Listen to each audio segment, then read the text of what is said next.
Two things, one shake.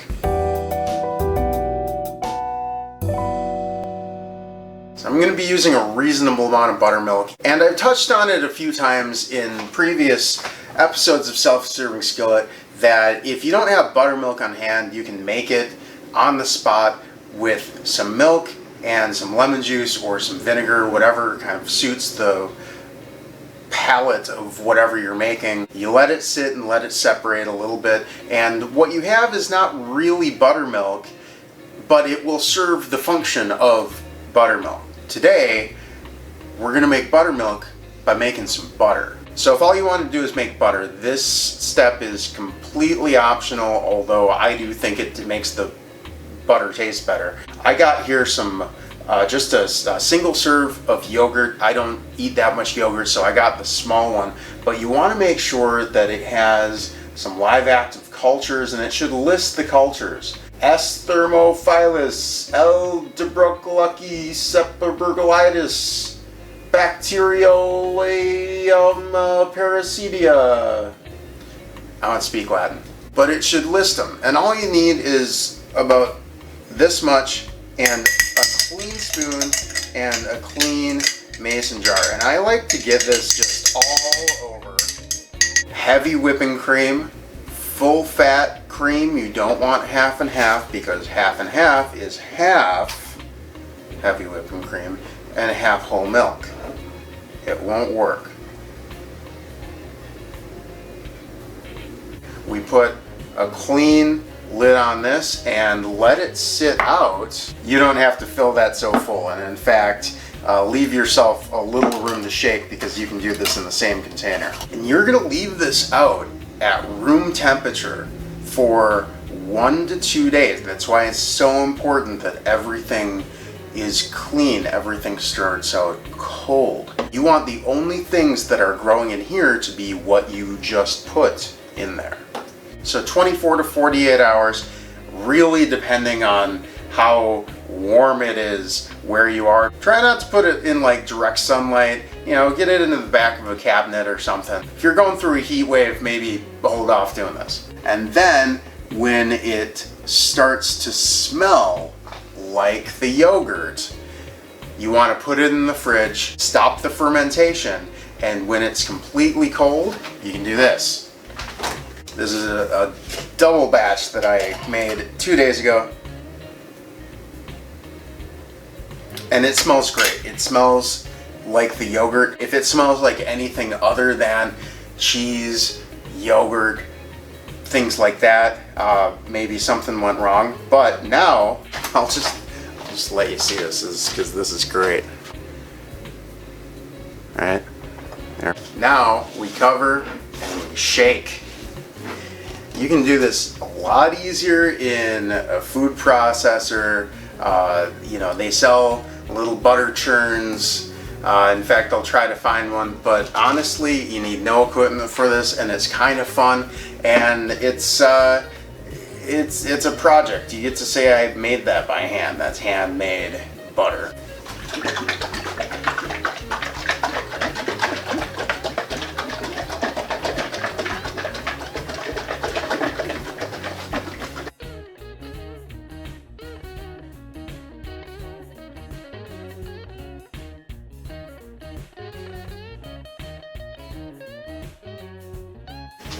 We've been shaking for about 10 minutes. We maybe have about 5 left to go, but I just wanted to show you, this is not butter yet. We still have to remove the buttermilk from it, but that means you're getting close. So don't give up, even though you might be sweating at this point.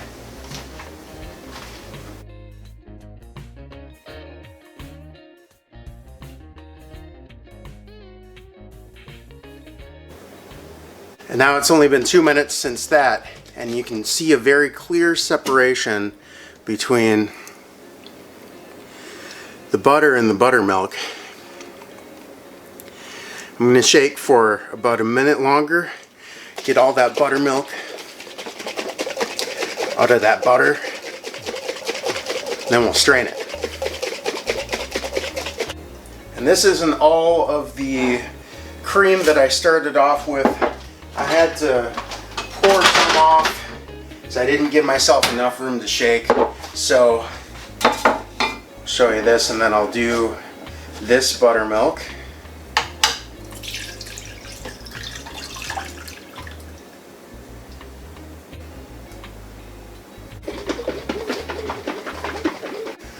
We're at the stage now where it's all solid and I need to separate the butter from the buttermilk, so keep going. Notice how there's no sound. It's starting to make some noise. There we go. It's got a little bit of separation. And now we can hear it. So you just got to push through it. That's the sound of our buttermilk.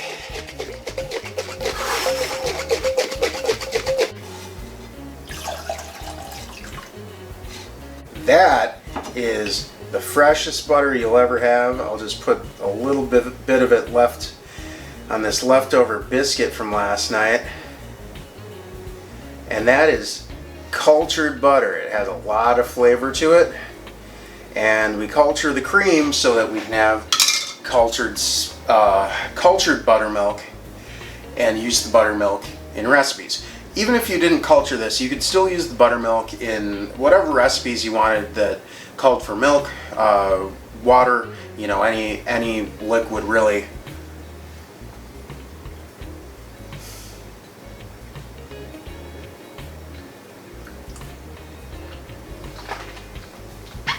That's ridiculously good.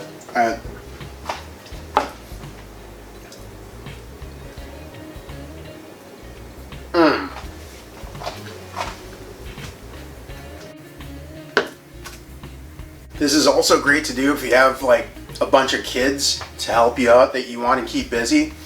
There's a cocktail called a Ramos Gin Fizz that you need to shake for like half an hour. And the story goes that at his bar in New Orleans, he had a bunch of orphans that he'd just bring in, and they'd have them shake it and pass it down the line when each one of them got tired, just to make this one drink. I'd kind of like to do butter like that.